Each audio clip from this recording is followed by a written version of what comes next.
Good evening to everyone who is listening to this live stream from the Buddhist Society of Victoria. And this is Ajahn Nissarano, the Australian Buddhist monk who's been a Buddhist monk for about 22 years and has been living, and I've been living in Sri Lanka for the last 14 years.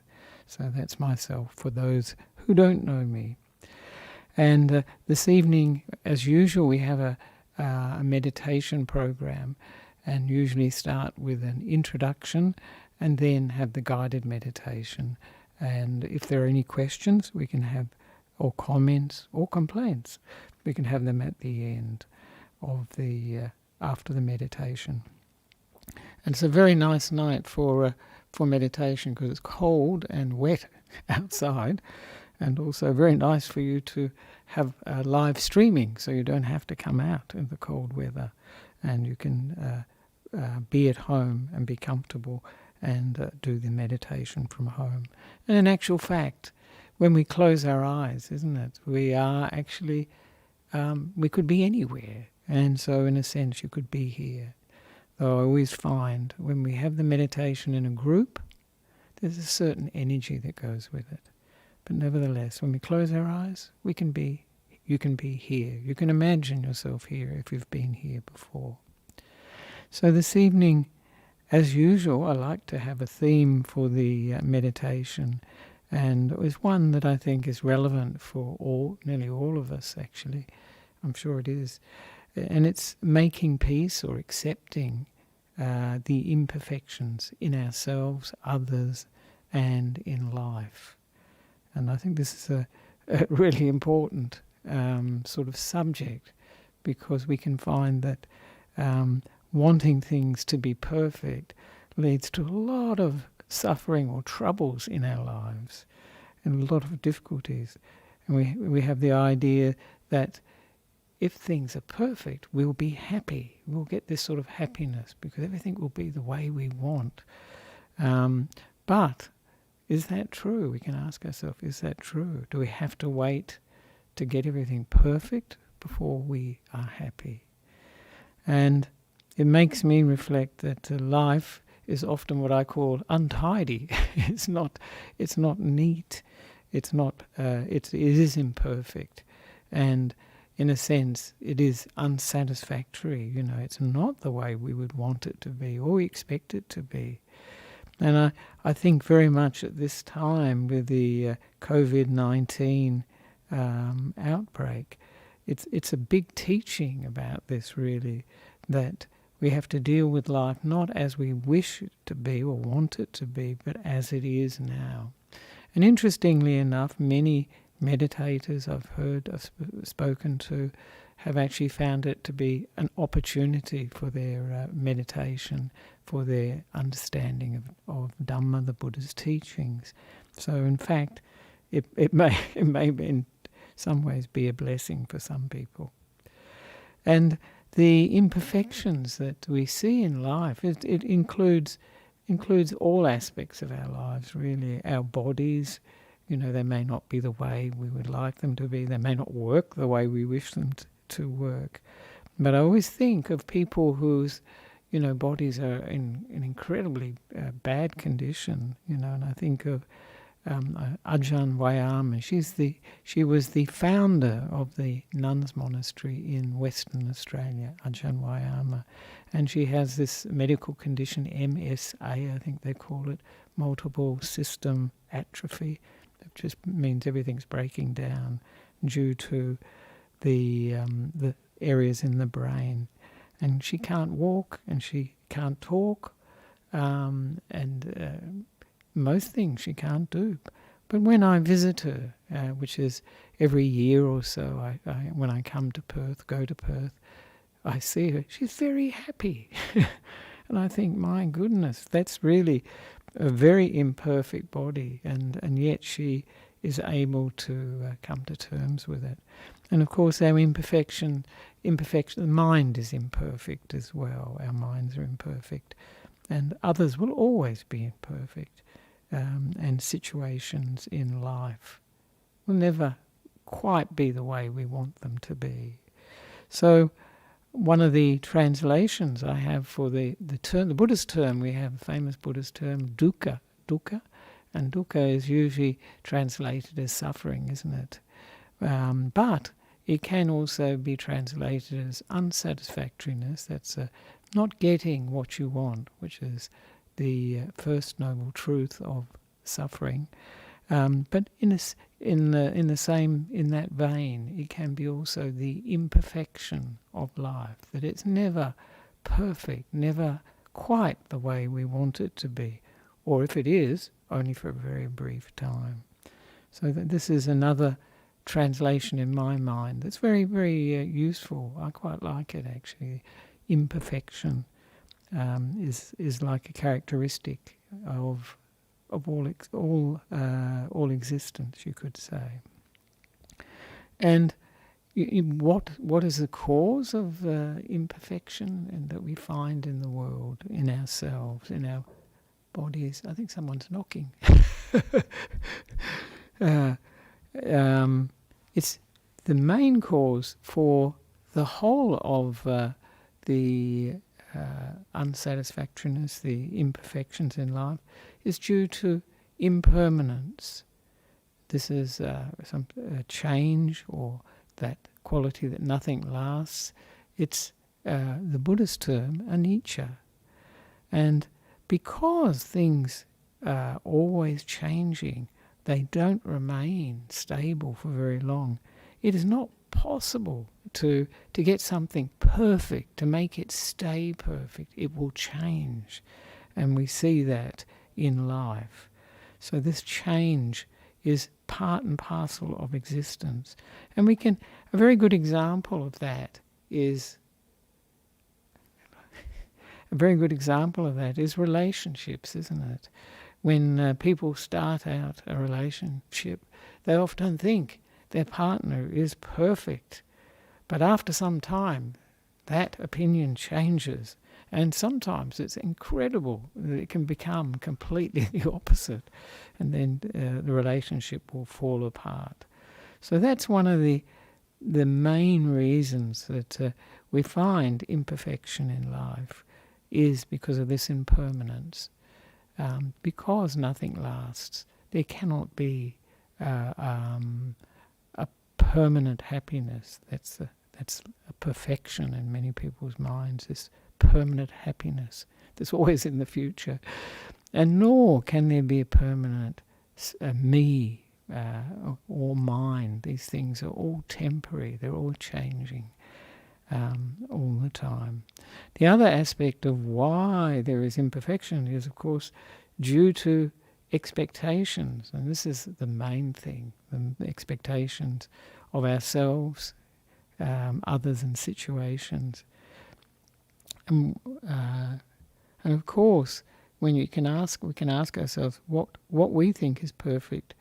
Is what we think is perfect causing the problem? And really, in many ways, it is, because we have this idea: it will be perfect. I'll be happy when this situation is like this. And we can ask ourselves, how do we feel? We want ourselves to be perfect, or others to be perfect, or situations in our lives to be perfect. How does it feel? And I know for myself it doesn't feel so good, really, because you realise that it's probably not going to be the case. Is what we think perfect really the case? What is perfection? And is it just an idea that we're trying to overlay on reality? So these expectations of ourselves, others, and situations. And often you can see this sort of idea, these expectations, particularly in terms of, for many people, the body. I call this the container. The mind I call the contents, but the body, people are very, concerned. They've got lots of expectations that, things will be perfect when I'm the right weight, whatever the right weight is. Or, the way I look is the way I want to look. And so much of that, of course, is determined by what others think is perfection, what magazines, what the media, all these things say is perfection. And also, we have expectations of how our bodies work, and we may not find that our bodies can do those things. And this is particularly the case when we get older. And we can also be have expectations about our minds being, we should be cleverer, and we should be happier, and we should be funnier, or more assertive, whatever. And of course, we have expectations about other people, and we want to change them as a result and improve them. Isn't that amazing? And situations in life, like our work and our social life, we have expectations of how we should be treated and what we are due, in terms of our salaries and our position. And when we have all these expectations, it can make us very critical of the shortcomings of ourselves and others and the situations we find ourselves in. And when people and things don't live up, when we don't live up to our expectations, we can be very disappointed. And of course, this is really, as I say, perfection is really, or expectation in particular, is expecting what the world can't give. The world is as it is. And I know the lovely quote that the Buddha made about however we think it will always be different. And that's really very helpful, because we can allow us to let go of how we think we should be, how we think others should be, how our bodies and minds should be, and accept that they are as they are. And so expectation, as I mentioned before, is another word for dukkha, but it's also a word for wanting, and it's a great, great hindrance in meditation. When we expect the meditation to be maybe perfect, to be very peaceful, very deep, and a lot of insight or wisdom arising.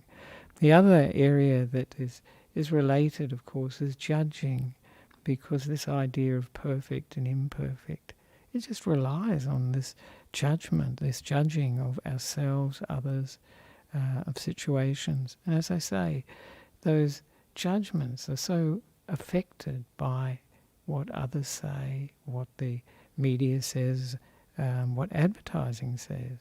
So we can judge ourselves and others. And it fails, doesn't it? It fails to recognize that we're all different. And although we have a lot in common, we are, in a sense, unique combinations of factors, the way we are. And so therefore there's no basis for judging and comparing, because we're very different. And that ties in very much with a quotation I like from Ajahn Chah. And it's from a book called A Tree in the Forest. And it's the crooked tree. And he says, the essence of our practice is to watch intention and examine the mind. You must have wisdom. Don't discriminate. Don't get upset with others if they are different. Would you get upset at a small and crooked tree in the forest for not being tall and straight like some of the others? That would be silly. Don't judge other people. There are all varieties. No need to carry the burden of wishing to change them all. If you want to change anything, change your ignorance to wisdom. That's a lovely quote about, the accepting the difference, the variety in life. And that's one thing from living in the forests in Sri Lanka for 14 years, for 8 years actually in a cave, but 14 years in total in Sri Lanka, is you see these forests are there's so many different trees, and they're in so many different shapes, and lots of broken branches and all sorts of things. They're not that image of like a park or a perfection. They're not very tidy at all. But they're perfect in that way. Actually, they have a certain perfection. And we may think, well, why are we and everyone the same? Why are we the way we are now? And everyone's the same, actually. And of course, this is accepting the fact that we are all the way we are because of the way we've acted, the way we speak, but most particularly the way we think. It really shapes our experience of life and how we regard ourselves, how we regard others, and in life as well. And we're shaped, this is of course karma, and the Buddha mentions that in the reflection on karma, that we're the owners of our actions of body, speech and mind. We're the heirs of our actions, born of our actions, and our actions are like our relatives. Our actions are our shelter, yes. Whatever actions we shall do, whether for good or bad, we will be the heirs. But, of course, when we reflect on karma, it's not a destiny we can change. Well, how can we change? In the present moment, we're creating the conditions for the future. And we can change the way we act, speak, and particularly think. And also so many things have conditioned us from our early days with our parents, our teachers, our spiritual beliefs, religion, friends, society that we live in, the time we live in, and the media. And so how can we accept imperfection? This is just to give us the means to be able to make peace or accept imperfection.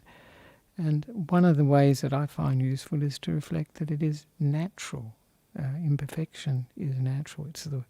It's the reality of the present, of the moment, the present moment. It's the way it is. And when we make peace with experience, then we can accept things as they are, allow them to be different from what we expect, and to be open to things being different. And in a sense, it's like having a respect too for the differences and diversity between people, ourselves and others. So we'll find in the meditation we'll be focusing on making peace with the moment, because the present moment has arrived, it's here, and however it is, this is the present moment, it can't be changed at that moment. Later, yes, of course. So we can make peace with it. And we can make peace with ourselves too and our own imperfections by being kind and gentle. And with other people's, making peace with other people's imperfections is just that respect for their differences between people. So it's this understanding that allows us to accept ourselves and others in life, understanding that we're all different and respecting that. And it reminded me of a sign I saw near this Buddhist centre in East Malvern, which said, outside a shop, and it said, imperfection is beautiful. And I thought, well, I wonder how many people would shop there in that case. And probably think, oh goodness, the things must be pretty bad in the shop. But this is actually true in a sense, that because the way reality is at the moment, it is beautiful. It is as it could not be any other way. And that reminds me of an American teacher, Byron Katie, who says that the present is perfect, no matter how wonderful it is or how awful it is, whether our relationship's just broken up or we are sick or whatever. That's very challenging, I find, but in the sense that the present moment couldn't be any other way, it's quite true. And then when we can make peace with it, with the present moment, accept it. And I like to end with just a brief story of from Ajahn Brahm's book, actually, Opening the Door of Your Heart. And it's a story about a Zen monk, young Zen monk, who had the daily duty of sweeping the Zen garden, these beautiful gardens with lots of pebbles and large rocks in them, and they look very, very beautiful. And he would have the job of sweeping them, and he'd sweep all the leaves up, and he'd do the raking, so it was all this beautiful design and whatnot. But then he'd come back a little bit later, and there'd be leaves everywhere. He couldn't believe it. You know, he thought, my goodness, I've been sweeping it, and he was a bit upset with the fact that it was so imperfect after he had done all that work. Then one day, he actually came back a little bit earlier, and he saw his master was actually strewing these leaves all over the garden.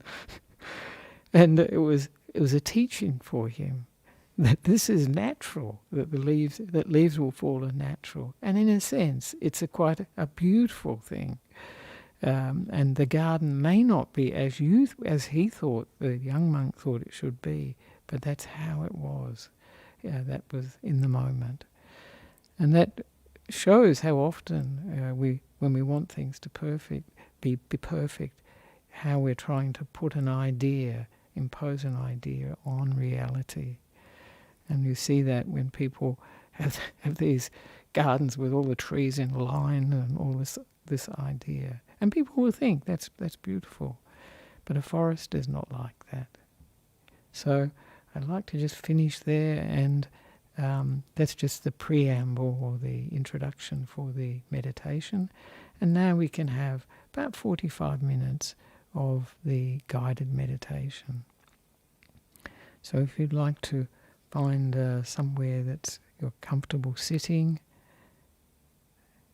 can be on a chair, it can be on the cushion, on the ground, just as you find to be comfortable, and a position that you can maintain for 45 minutes without having to make movements, make changes.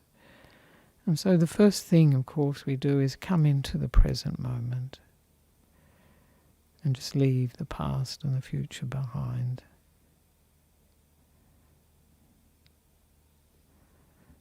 And there's nothing that we have to do now. And for this time, it's only a short time, and there's nowhere we need to go. And it's a wonderful night to be inside, cold, rainy night, to come inside the mind, to come into the present. And we can let go, or let be, all the thoughts, all the descriptions, all the labels, and just bring, and not get involved with them. Just come to the present moment with a fresh mind, a mind that's not commenting on everything.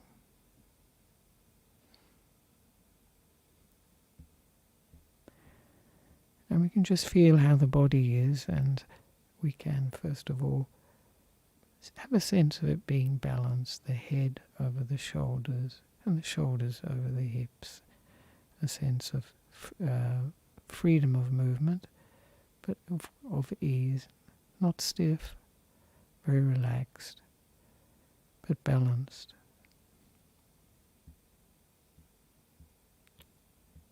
So we can just feel how the body is and make any adjustments that we feel we need.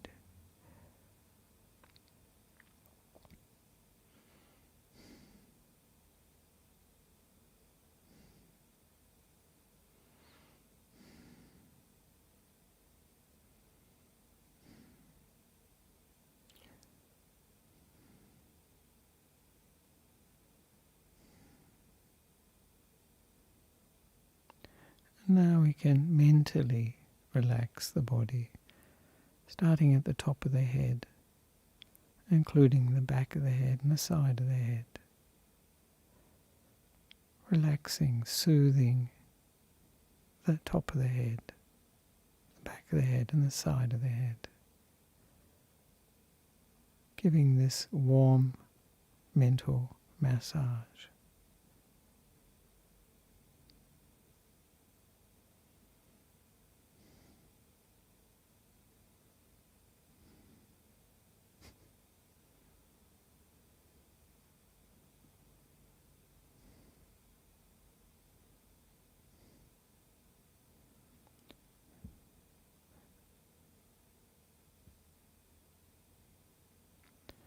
Now we can move the attention down to the forehead and relax or soothe the forehead.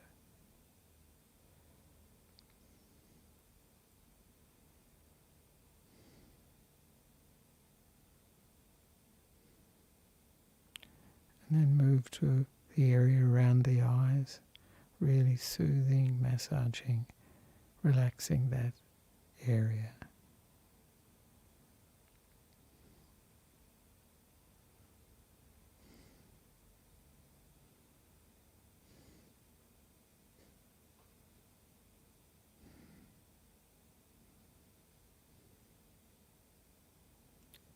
And moving the attention down to the cheeks and soothing them, and down to around the mouth and the chin.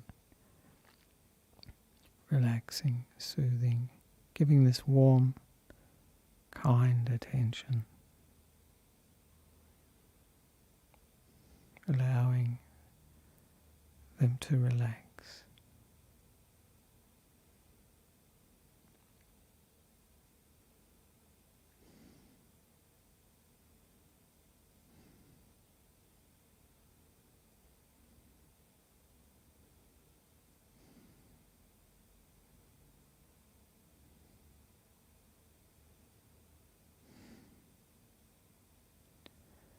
Now bringing to mind the neck, all around the neck, and giving it this warm, soothing attention.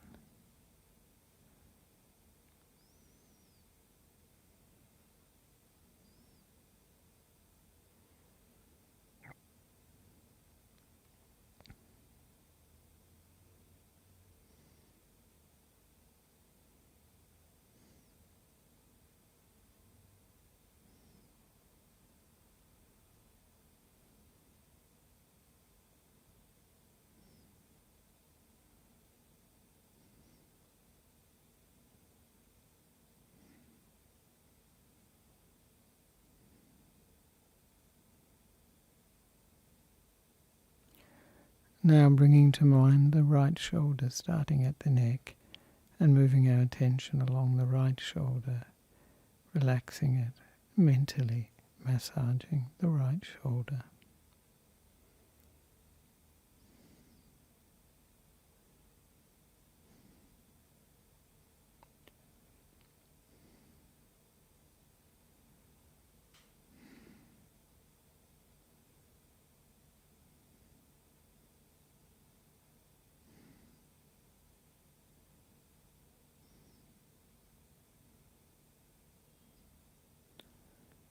Now bringing to mind the right arm and taking in the right elbow, the wrist, the hand and the fingers, moving our attention slowly down the right arm, all around, relaxing, soothing, giving it this warm,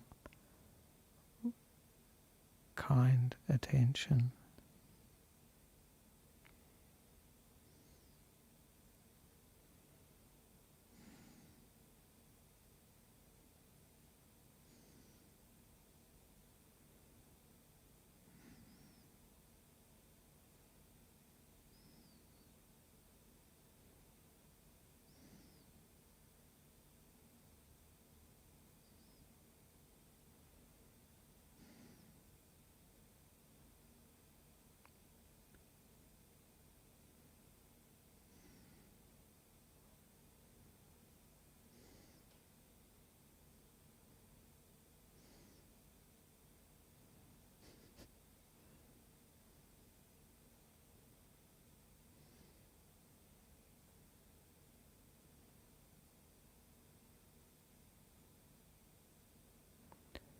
Now bringing to mind the left shoulder, starting at the neck and moving the attention along the left shoulder, relaxing and soothing any tightness, any tension, allowing it to dissolve.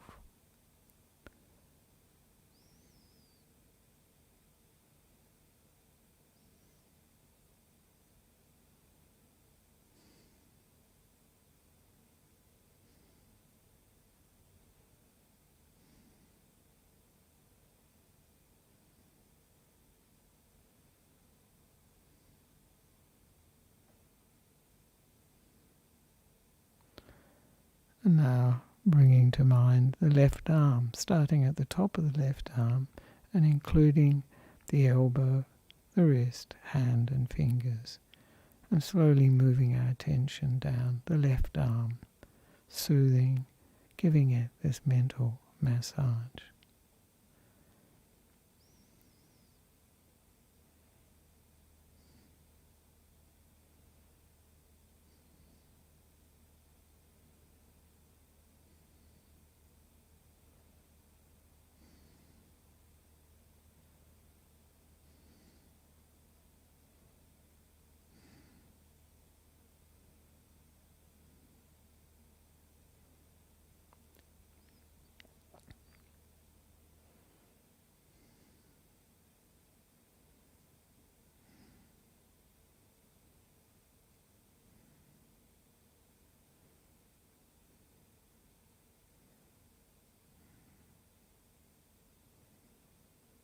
And now bringing to mind the back, just below the shoulders, and slowly moving our attention down the back, area after area, giving this warm, kind, soothing and relaxing attention.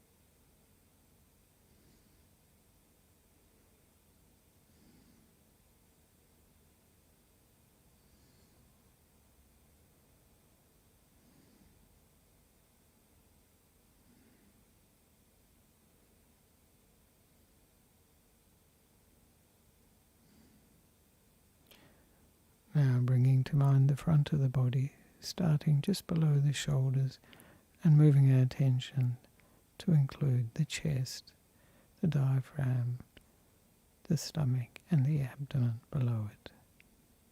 Soothing it, relaxing any tense, tight areas, any areas that have got feel pressure, soothing them and allowing them to relax.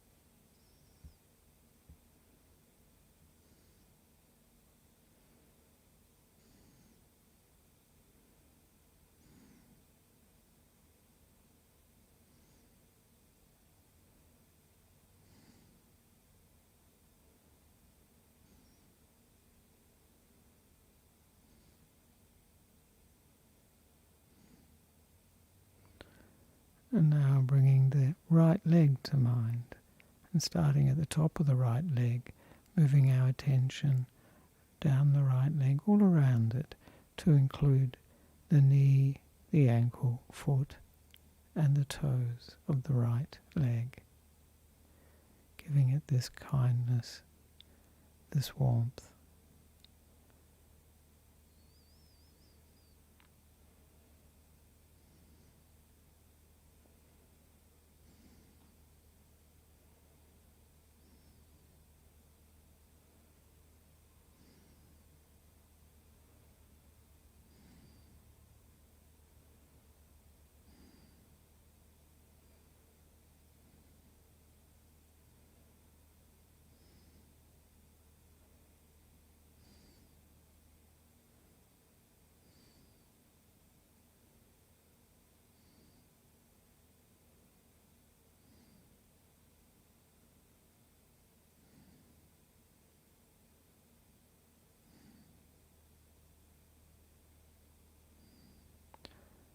And now bringing to mind the left leg, starting at the top of the left leg and moving our attention down the left leg all around to include the knee, ankle, foot and toes of the left leg.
Now bringing to mind the whole body, just sitting wherever we are sitting, experiencing the whole body sitting, feeling the pressure of sitting on the cushion or the chair, whatever it is.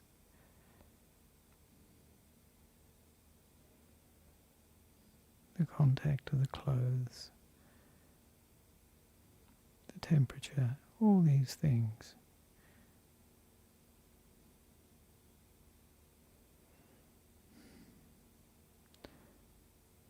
And we can bring to mind the intention for this meditation to make peace with things as they are, whether they are perfect the way we want them to be, or imperfect, whether they are pleasant, what we think is pleasant, or unpleasant, whether we like them or not, just allowing things to be as they are now.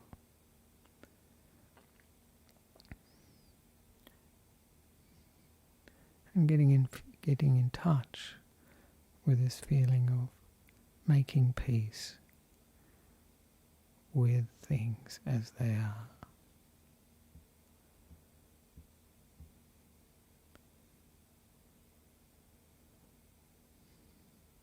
Making peace with the present moment as you find it.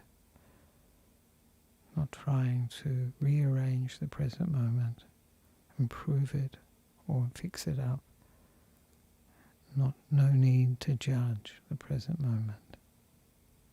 Just aware of whatever we're experiencing right now and making peace with that.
And when the breath comes to our attention, we can just notice where we are most aware of the breath.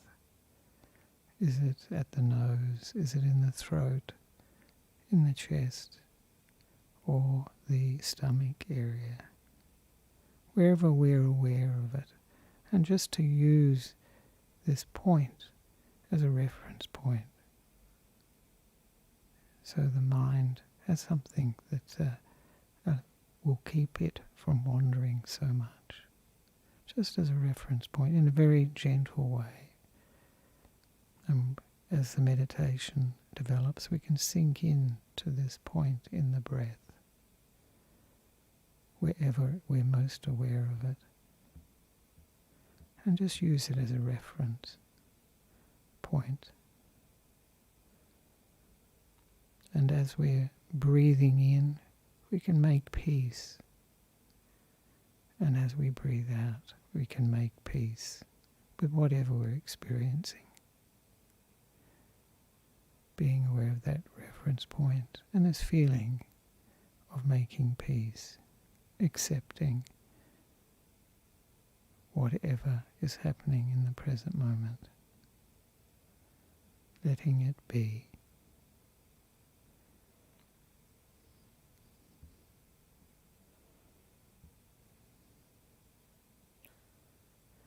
And if the mind wanders off, then we can just remember to make peace. Make peace. And that will bring it back to the breath and to that reference point wherever we find most prominent in the breath.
as we're getting close to the end of the meditation, we can bring that feeling of making peace with whatever we're experiencing, bring that to mind, and to gently expand it to include everyone that's listening to this guided meditation, to include them, that they may be able to make peace with whatever they experience in life, the difficulties,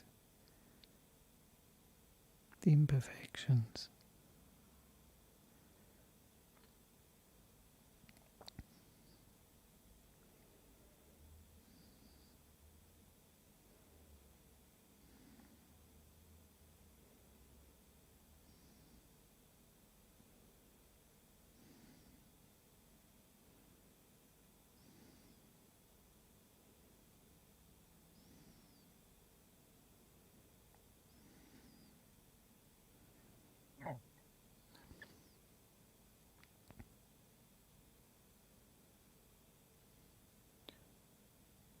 And now we can expand this feeling of making peace from wherever we are, in ever-widening circles around us, expanding, to include the whole of the earth, all the realms of existence, and all beings, animals, humans, animals, insects, unseen beings, all beings without exception,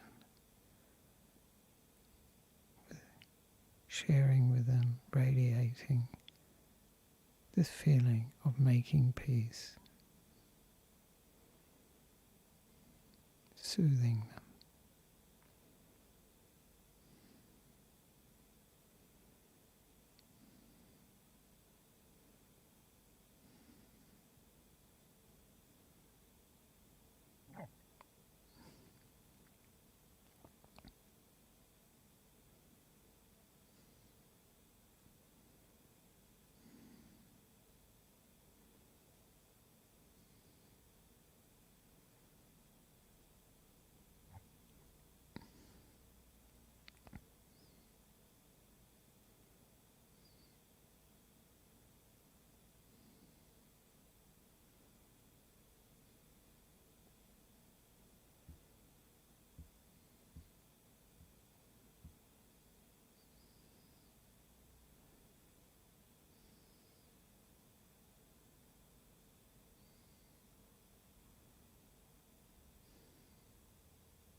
And now we can bring our attention back to ourselves and to develop or to have the intention or aspiration to remember to make peace with ourselves, how we are, how others are, and how life is.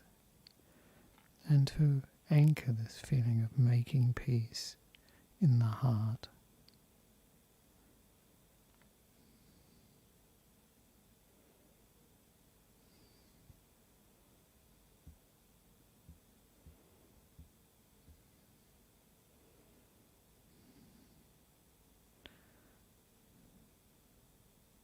And we can just review the meditation just to see how do I feel now?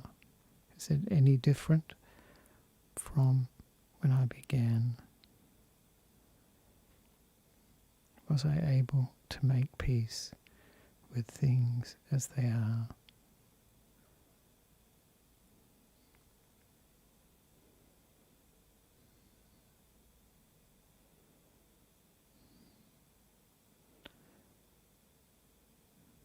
And did the feelings I experienced, did they change during the meditation?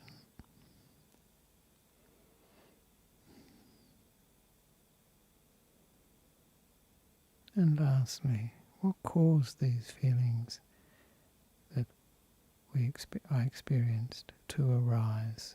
What caused them?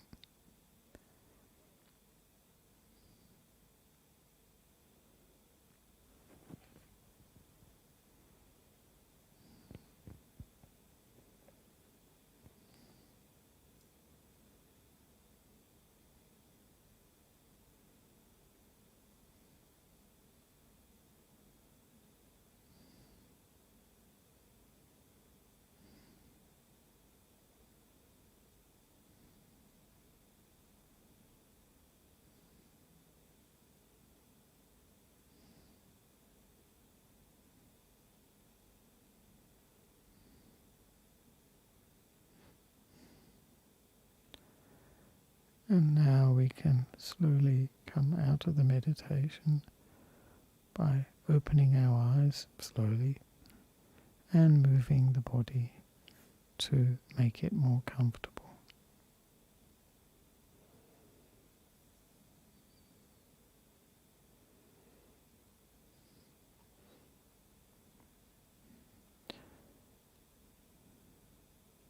So I hope that those who are listening to this, or who will listen to this, were able to make peace with things as they are, able to allow things to be as they are. It's a form of letting be meditation, a form of developing acceptance. And this can be very useful, especially when we find the things that we're experiencing in the present moment difficult. And this can be a very useful thing to develop, this ability to let things be, to accept them as they are at this moment, and knowing that this is not necessarily, doesn't have to be like this always. So I'd like to see if there are any questions, or just one. So thank you, Langdon, if you've got a question. Thank you very much, Ajahn. There are 2 online questions. One's from Sri Lanka. Oh, yes. And the other one, I'm not sure where Shaba is. But we have another listener from India, so welcome to everyone wherever you are. The first question is one for, sounds like one for scholars. The Pali words Ceto Vimukhi, Ceto Vimukhi, which means liberation from thoughts. Can we do that while meditating? I guess, can we achieve that in meditation? Oh, yes. Ceto, can we be free of thoughts during meditation? For sure. This is the aim of meditation. Really, this is Ceto Vimutti is actually much more. It's the mind that is Vimutti is like liberated temporarily. And it's the sort of mind that one can experience in samadhi states. When loving kindness becomes unbounded, limitless, then they call that Ceto Vimutti, the mind of loving kindness that's become totally free, and unbounded. There's no exceptions to that state of mind. So yes, Ceto Vimutti is a very high state. It's a high state that comes from developing samadhi and liberating the mind from all the negative qualities. And when the mind is like that, it will go into jhana very easily, these deep meditations. And the being free of thinking, it can happen much earlier than that in meditation. That can occur much earlier. But of course, in these deep meditations, the jhanas, the thinking is not operating; it's gone there, and the mind, especially in the second jhana, won't be moving at all. But thinking, even in our daily life, sometimes we can have experiences where the mind will just stop thinking. It's quite impressive, particularly when we're meditating and we see that there isn't thinking happening. We're aware of it, that there's nothing there. There's no thoughts coming and going. So this is something that really, to be honest, when the meditation takes off, when the thinking subsides, when we let go of our fascination with the contents of thought. When we're listening to the story, we stop listening to the stories, and we start seeing them as being like conversations we're overhearing, not that interesting really, and of course very conditioned by what we've been focusing on during the day prior to that meditation.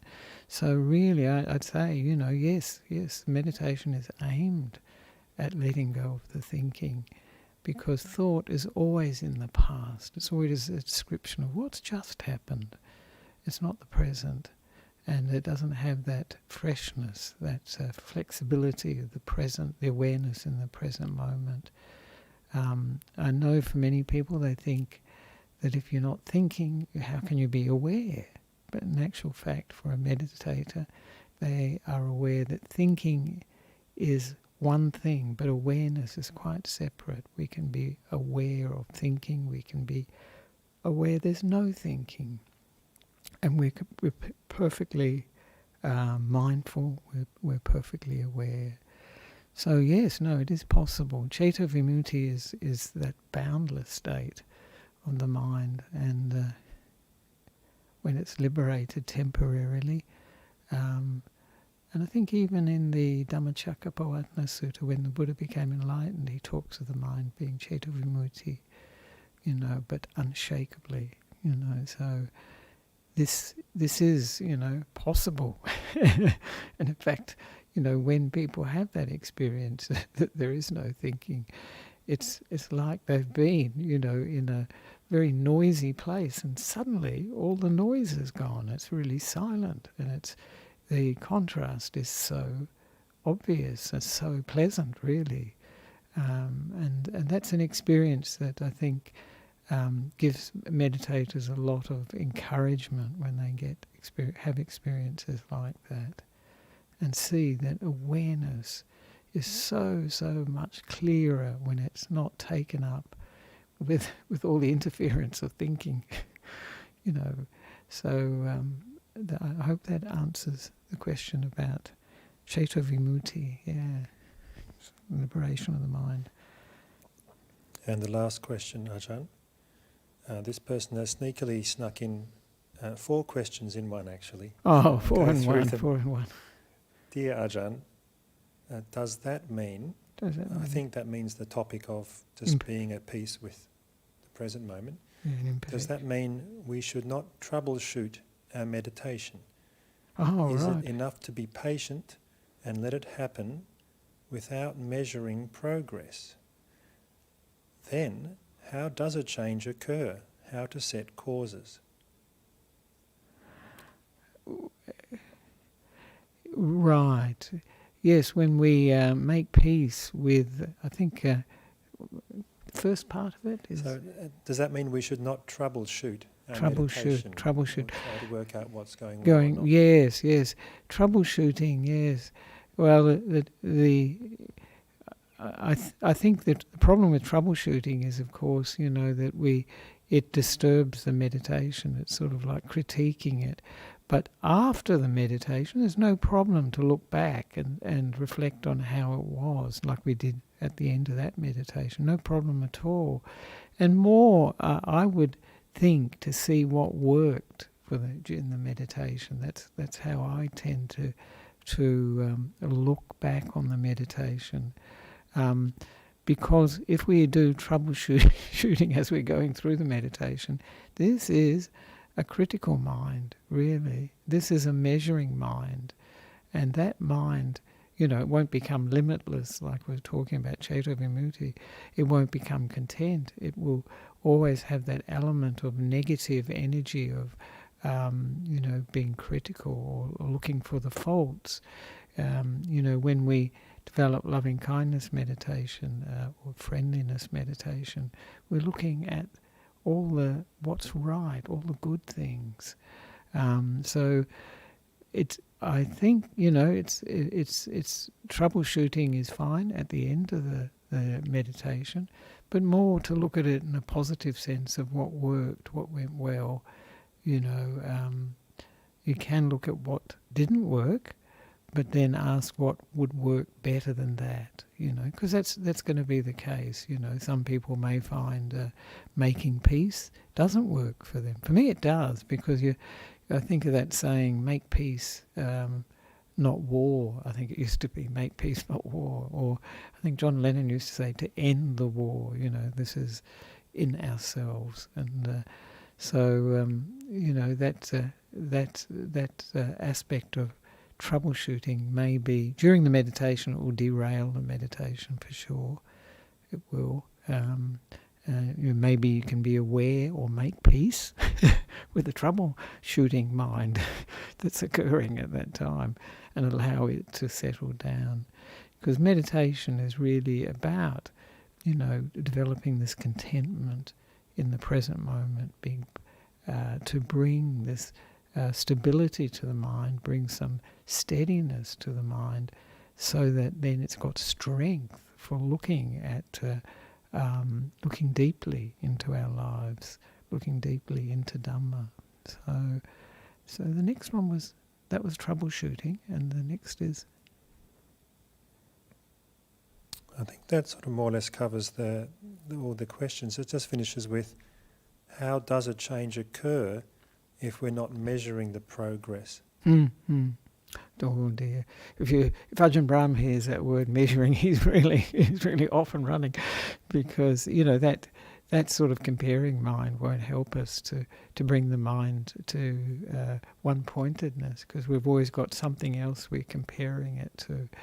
And so, of course, that will derail the meditation too, because it's a form, isn't it, of expectation. When we, as I mentioned, when we're talking about imperfection, how it's supported by judging. Judging is another word for measuring, and that we can't accept imperfection because we're judging. That's not right. It could be better. And all those things. And the mind that is judging and comparing and all these sorts of things is a long way from peace, a long way from steadiness and stability. Afterwards, yes, can look back and see how the meditation was.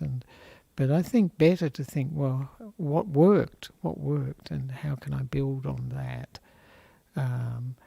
The thing is that our judging minds, our troubleshooting minds, we're sort of habituated to those. That's a habit we develop in the mind, that we use in our work. Perhaps use it in our work. Students use it when they're studying, when they're writing assignments, that sort of thing.